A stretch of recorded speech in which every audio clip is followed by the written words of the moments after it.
Sa atong unang pagbasa, nagsadya ang mga Israelita sa dihang nabawi nila ang templo nga giguba o giatake sa ilang mga nagbihag nila.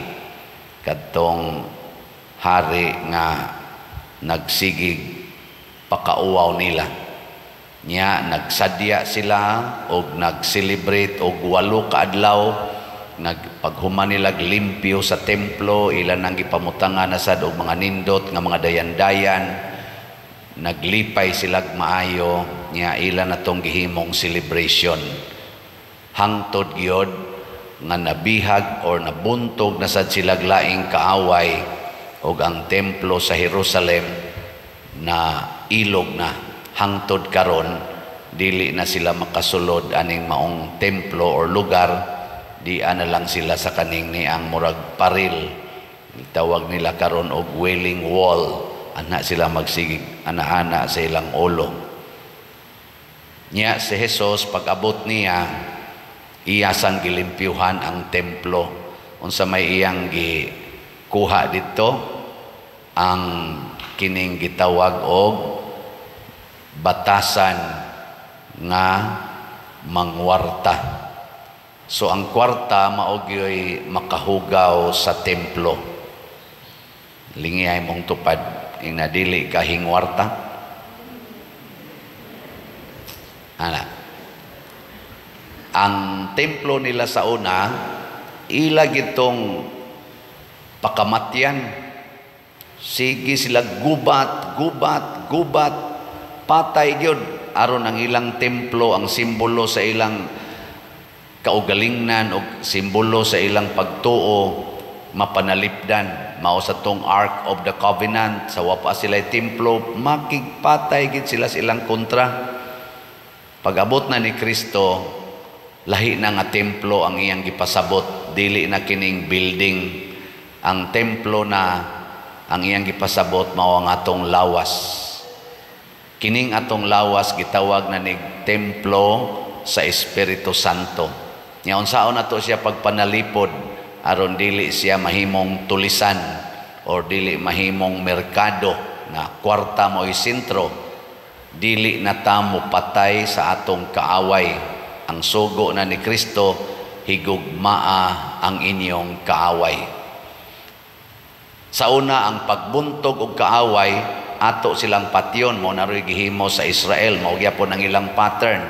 Israel nya ilang kaaway, mga Hamas o katupang uban nila mga kaaway, nagbuild gyud sila og nindot nga mga armas, mga sundao aron makapanalipod sa ilang kaugalingon. Patay lang yapon. Pares una ba?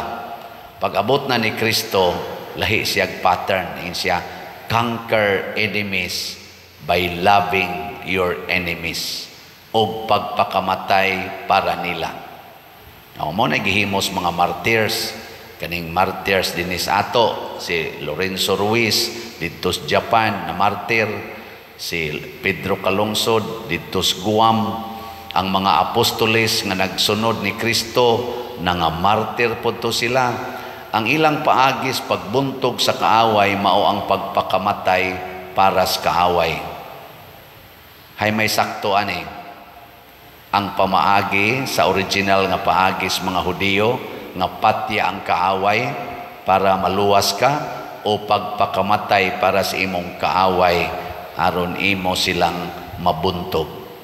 Hay may sakto ana. Oy, tubag. Gilingay imong tupad in hay may sakto para nimo. Magpakamatay kas imong kaaway aron imo siyang mabuntog, o imo siyang patyon aron mabuntog siya. Mao na tanawa ang mga Kristiyanos gipangpatay, gipanglutos, sama ani dinhing sa Vietnam. Daghang biya kay nangamatay sa Vietnam. Akong gibasa-basa ang ilang Google account. Hundreds of thousands ang nangamatay.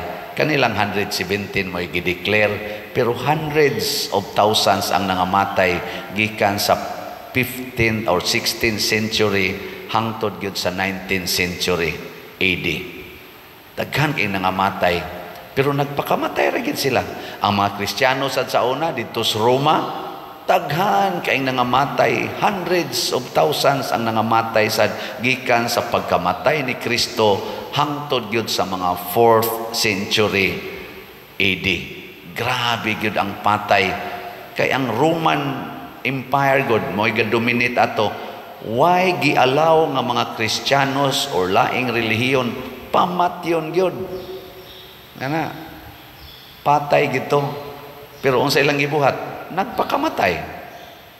Ang resulta, ang kalibutan nahimong conquered world sa mga Kristiyanos o mga Katoliko. Mahibong sila ba nga kung ilang patyon ang Katoliko dinhing dapita, mudaghan ang Katoliko. Niyag patyon sa diri, mudaghan asad. In general, Kristiyanos. Basta patyon nimo ang usa ka nagsunod ni Kristo, mudaghan ang Kristiyanos. O gipatay si Lorenzo Ruiz sa Japan. Naabli ang Japan for Kristyanismo. Gipatay si Pedro Calungsod sa Guam. Naabli sad ang Guam sa Kristyanismo. Muna nga doon natin panultihon sa tong simbahan, the blood of the martyrs maoy liso sa pagsabwag sa atong pagtuo. Seeds of faith nga nikaylap sa tibok kalibutan ang dugo na sa mga martir. Unya kung maglimpyo ta sa atong templo, kaning atong templo nga lawas, o gusto tang malimpyo ni, unsa may buhaton, pagpakamatay, i-offer ang imong lawas para sa kaayuhan sa imong isig katao. Sige, praktisi ko na imong tupad. Ing na limpyuhan ti ka. Sige, ing na limpyuhan ti ka. Ya, unsaon paglimpyo, ing na ako kang pakamatyan.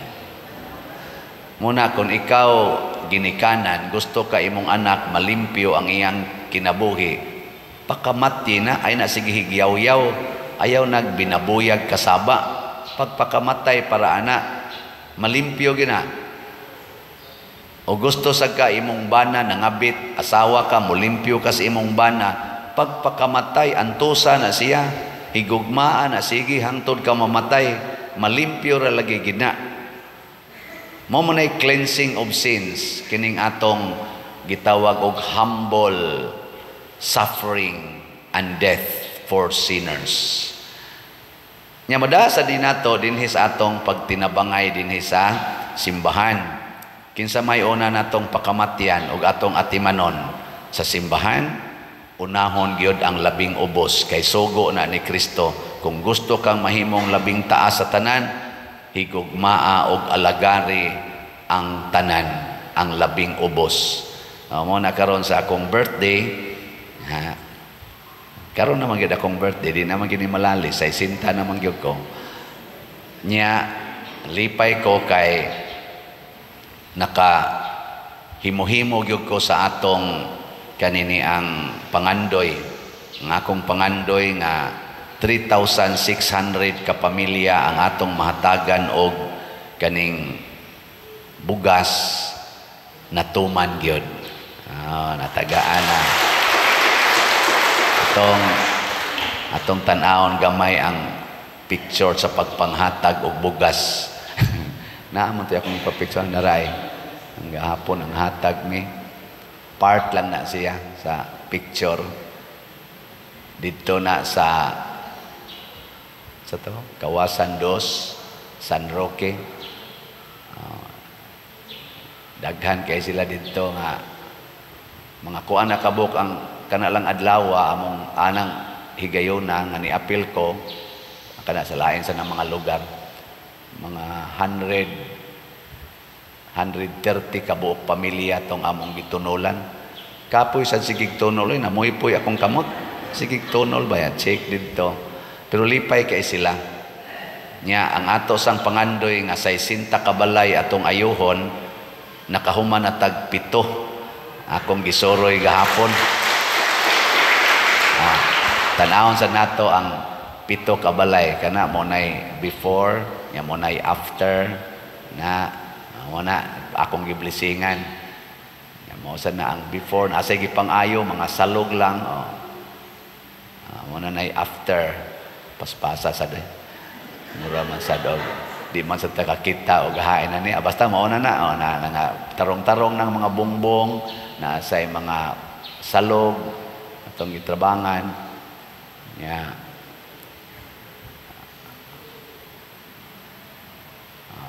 kana sila mao na siya ang kanang balay nga kana ba ay sa kanang balaya guba gyud kay nastanan unya mao na diha ang inahan, buta, ang anak, special child, ang papa, kanang nasgawas, ang amahan, stroke, silang tulog apuyo, ang gaatiman, ang lagsik, ang buta. Mabasa taon sila sa uwan, kay gubaon, kay balay, atong giilisan, lipay na kay sila nga, tarong-tarong na ilang balay. So, mauna, tungod ni ninyo nga namalit og sitiyo, Christ Transforming Union. Pila na may atong halin as of yesterday, niabot na ang atong halin og 32,967 slots, pero naapay 7,033 ka slots nga available. Pakpa. Nya karon man unta to ang last day pamaligya ni basig di pa ni mahurot ilahos ko na lang ni ngadtos Domingo 7,000 na malang sad noon gikan sa 40,000 7,000 na lang so ilahos tanis Domingo nya ngato sang disap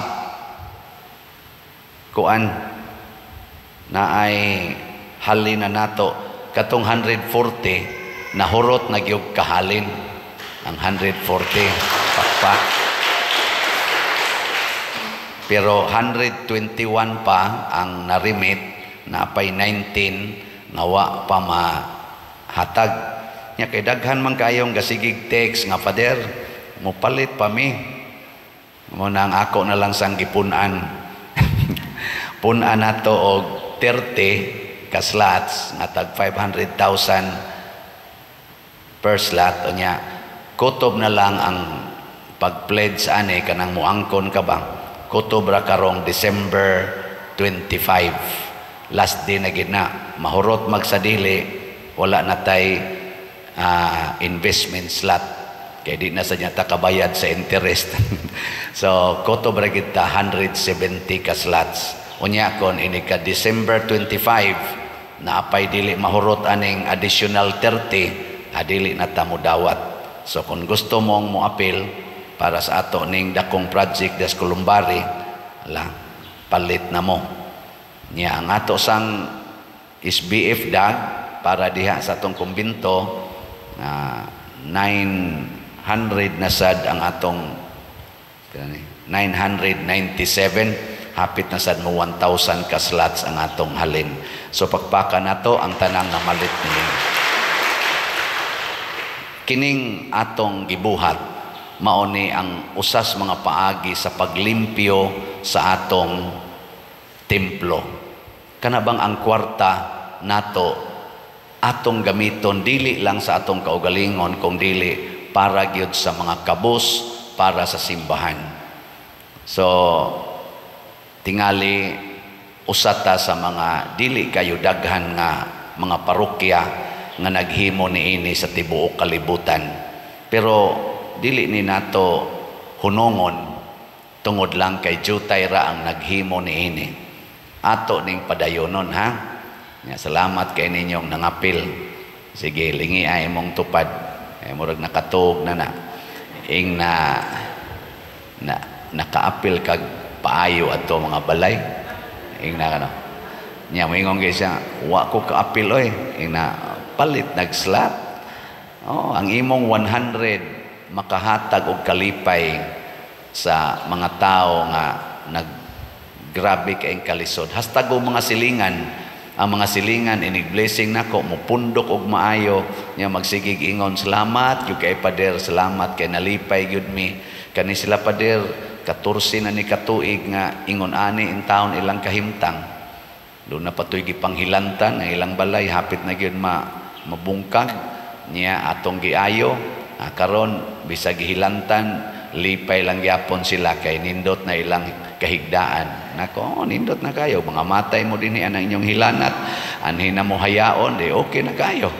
Kay masudsod naman sila dito.